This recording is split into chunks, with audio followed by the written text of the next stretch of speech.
Autre difficulté du secteur, on le sait, c'est la pénurie de personnel. Il y a eu des augmentations de salaire, il y a des négociations qui sont toujours en cours, hein, évidemment, sur les conditions de travail. L'attractivité, ça reste le défi premier de votre mandat à la tête de l'UMIH.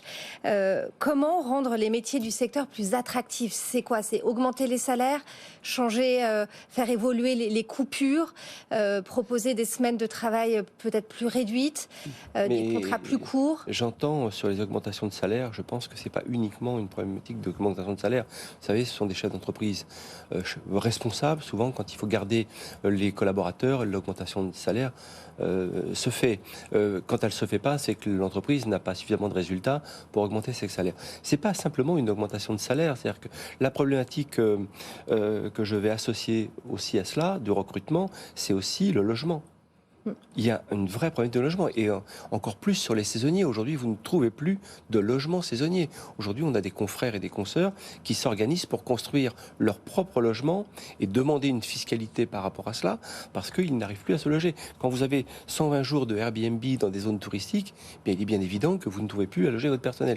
Donc il y a des problèmes de mobilité, il y a des problèmes de logement qui effectivement font baisser l'attractivité de nos métiers et pas simplement la rémunération. Et il y a un problème aussi de rapport au travail qui a radicalement changé des jeunes générations. Bien sûr, c'est ce qu'on vous dit. C'est ce que j'ai exprimé au dernier congrès. Il faut regarder aussi la société telle qu'elle est.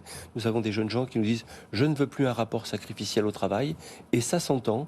Donc je ne suis pas contre la coupure, mais je veux 3 jours de repos ou je veux qu'on me replanifie mon travail un petit peu différemment. Et ça aussi, il va falloir y faire attention parce que c'est une nouvelle société. C'est après Covid, où c'était sous-jacent avant cette crise sanitaire. Après la crise sanitaire, on a une vraie relation au travail qui est un peu différente. C'est-à-dire qu'aujourd'hui, on entend beaucoup parler de télétravail et ces branches-là ne peuvent pas faire de télétravail. Donc ces gens veulent une compensation sur le rôle social aussi de leur vie.